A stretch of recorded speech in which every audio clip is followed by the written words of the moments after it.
In a courtroom built for truth, one man stands alone against the weight of judgment. Accused, silenced, and broken, yet still fighting for his name, his child, his last chance at redemption. This isn't just a case, it's a war between justice and desperation.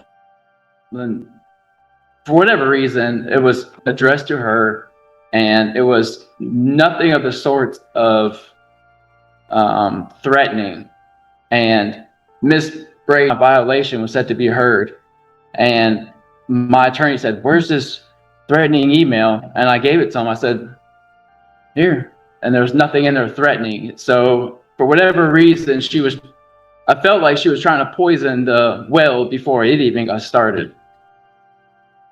Because, you know, her sister-in-law does work down there. All right. Have a seat at the table. Ms. Brady, do you want to respond to the motion to alter or amend the judgment? Your Honor, we would just say that. You'll come to the podium so Sure. let's pick up. Sorry. Obviously, we would say there's no ex parte communication with the court, but all the other things that he mentioned in his motion are based on witness testimony, and the court had that opportunity to hear that then and deemed Ms. Butler's version of events to be credible and made a ruling based on that. And we would say that there's no grounds for to alter or amend this judgment put forth by Mr. Butler today, and we'd ask that that be dismissed and this be considered a final order.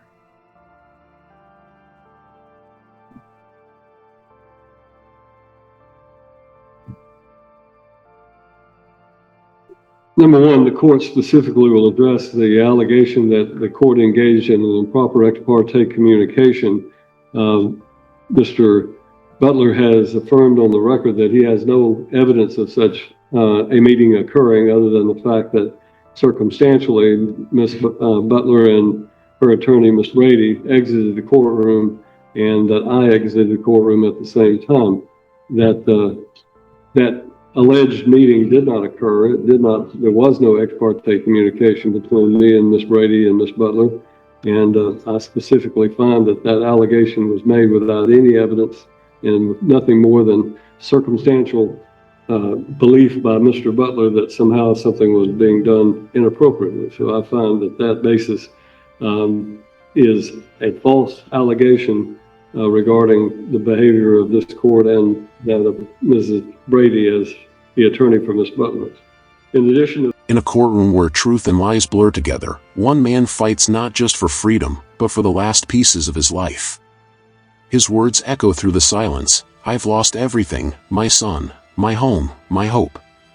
The question is he the villain they paint him to be, or the victim of a system that stopped listening? the basis for the court's order that was entered, the final hearing order, and that final hearing order was filed September the 2nd, 2025, which was after his motion to alter or amend, and that hearing order was based upon the facts as were presented in this court at the final hearing, where Mr. Butler was present and given an opportunity to participate, and that as a result of that, no evidence has been brought forward to satisfy the court that there's any basis for an alteration or amendment to the court's prior order. Therefore, his motion to alter or amend the judgment filed August 25th of 2025 is overruled. Then there are some additional motions that have been filed, and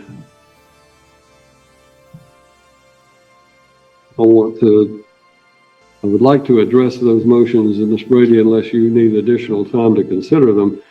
He has filed on October the 1st a motion to reconsider and amend the final order as to child support.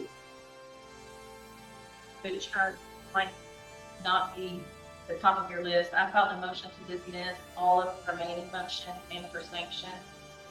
And so if we have argument on our motion to dismiss, it might resolve those motions. Might be a way to handle it. Probably won't get it to be.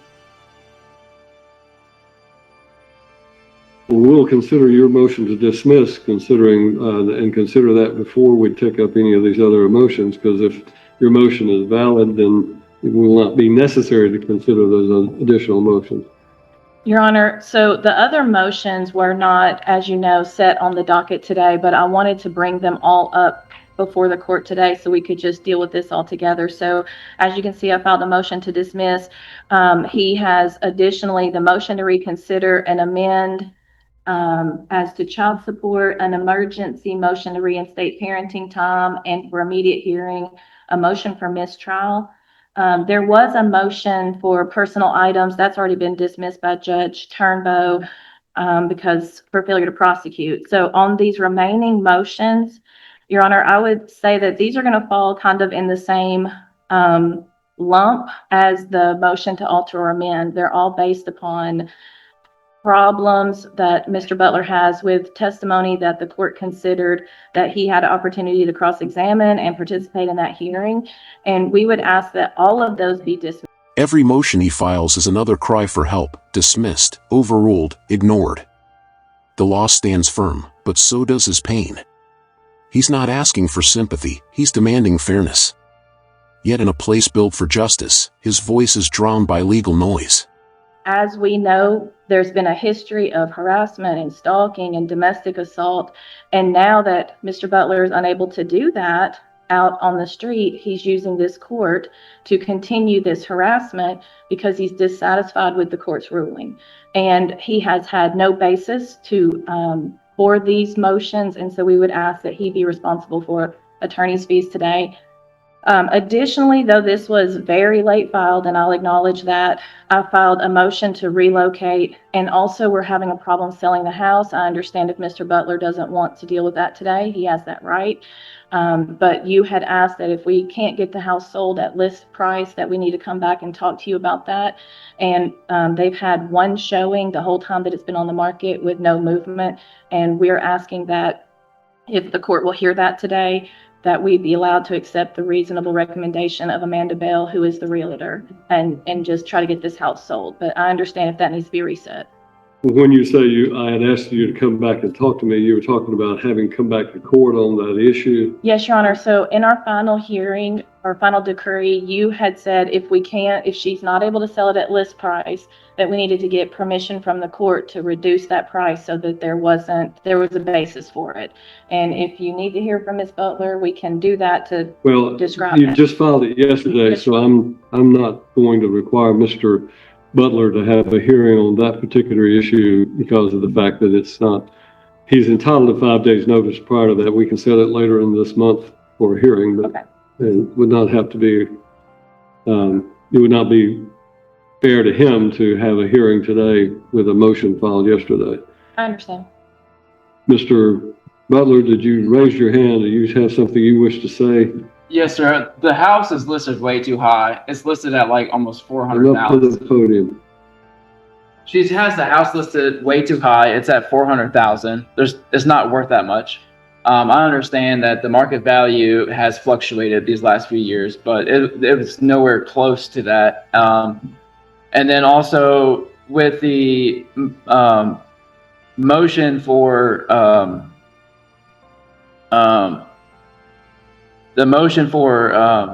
emergency custody was because I satisfied everything the court needed me to do.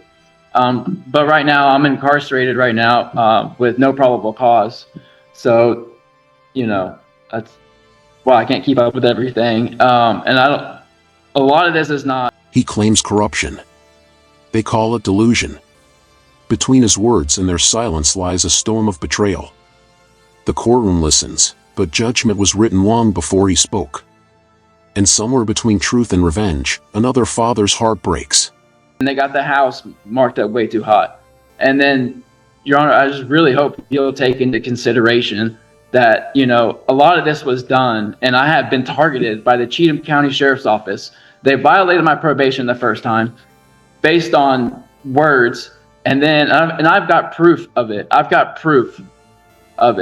And a lot of it came from her.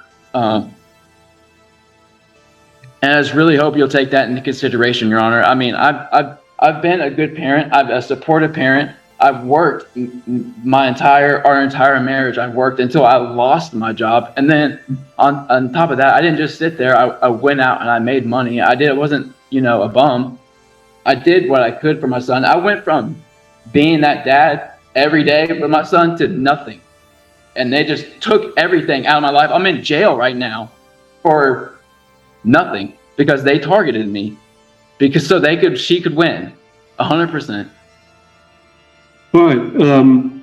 You have also, and Ms. Brady, I'm going to go ahead and consider these other motions on the record because it's my understanding he's filed an appeal. Is that correct? He's filed a notice of appeal to the Court of Civil Appeals, and therefore I think that all of these motions need to be addressed that he has raised regarding the final hearing. So the next motion that I'm going to take up is an emergency motion to reinstate parenting time and for immediate hearing. Mr. Butler, you have filed a motion to reinstate your parenting time. Yes, sir. I did. That was before I was on private property, and the Cheatham County Sheriff's Office came up and arrested me for being on private property, and now I'm here. And so if I were to win this, I guess I couldn't get it anyway because I'm incarcerated. But so I don't know if maybe when I get out, if you were to give it to me. But Miss Butler's whole goal was to move back to East Tennessee, where she was from. That's why this, the no contact order for no reason came into play. And that's why a lot of this is like the whole targeting thing is like so aggressive, is so that way she can move back to East Tennessee. 5 hours away. Not that I'm a bad dad, not that, I'm out partying, I'm out doing drugs, nothing. It's just bullshit. And they've got me hemmed up. It's hard when you're a small guy. You got no lawyer. Behind bars, he still dreams of the son he can't see. His crime, being at the wrong place, at the wrong time. His punishment, losing everything he ever loved. And while others debate over motions and orders, he just wants one thing, to be called dad again. It's just, I'm a good dad that's fighting to be with his son, and I just keep getting shot in the foot. It's pretty bad. It's pretty. Right. Your motion to reinstate parenting time and for immediate hearing is going to be denied simply because of the fact that you're incarcerated. I'm not going to reinstate parenting time because you are incarcerated, but the final order in this case provided that upon your release from jail that you would have the right to exercise supervised visitation every other Saturday and Sunday from 9 a.m. to 5 p.m. each day with no overnights. That would be supervised by a third party agreed upon by the parties. That you would be permitted to petition the court for a review of your parenting time after your criminal charges were resolved without the necessity of showing a material change of circumstances. I don't know how I could be any more fair with you in the situation that you're in. All of your argument has to do with how unfair you think it is that you're incarcerated. That's not an issue before this court. The fact of the matter is you are incarcerated. You're right. And because of that fact, you're not going to have visitation with your minor child or children until you are resolved of that. And this final order that I put down provides a method by which you can have visitation, and you can even have it reviewed after all your criminal matters are resolved to try to reinstate some sort of a normal visitation. So your motion to reinstate and your visitation immediately is denied based upon the fact that there is provision in the order for that to take place. The next motion that you have is a motion for a mistrial, and I will just simply, I don't even need to hear any argument. Your motion for a mistrial is based upon paragraph 1, ex parte communication, July 14th, 2025. During the final hearing in this matter, the presiding judge, Judge Wolf, plaintiff Aaron Butler, and plaintiff's counsel Margaret Brady left the courtroom together and entered into the judge's chambers for approximately 20 minutes. Defendant Robert Butler was not invited nor informed of the content of the discussions and was not given an opportunity to respond. The ex parte communication deprived the defendant of due process. I've already addressed that issue with you. You have affirmed on the record that you have no evidence of any such meeting occurring, that it was all circumstantial because I left through this door to my right, they left through the door to my left, and as a result, during a recess of this court, that you assumed that there was some sort of ex parte communication. I affirm on the record that no such communication took place and no such meeting took place, and that allegation was based upon a false statement by you.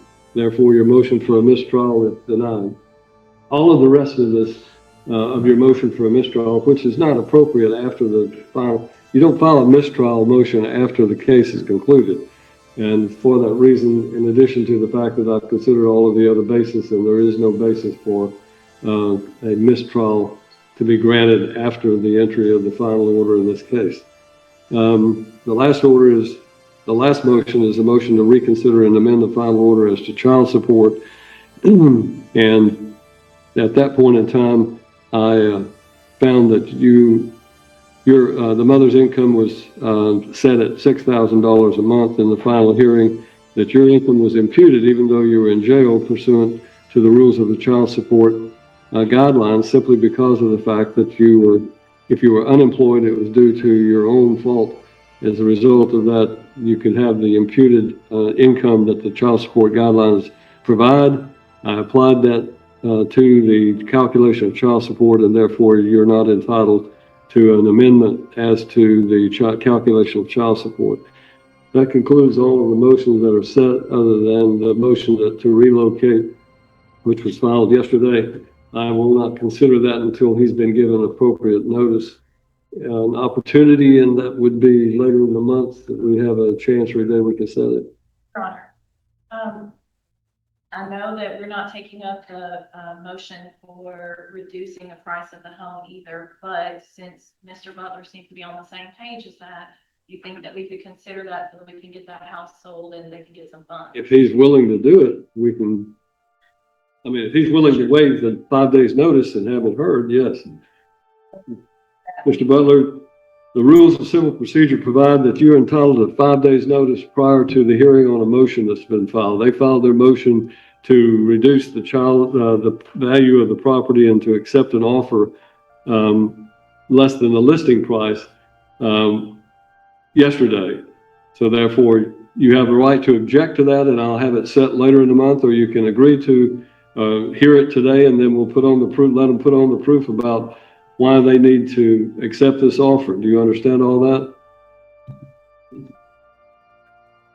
I understand it all. I guess it just depends on how much they want to reduce the price. If she wants to work out. The gavel falls, but the echoes don't fade. The motions are denied, the doors are closed, and justice walks out the same way it came in, untouched. Sometimes, it's not the sentence that breaks a man, it's the silence that follows.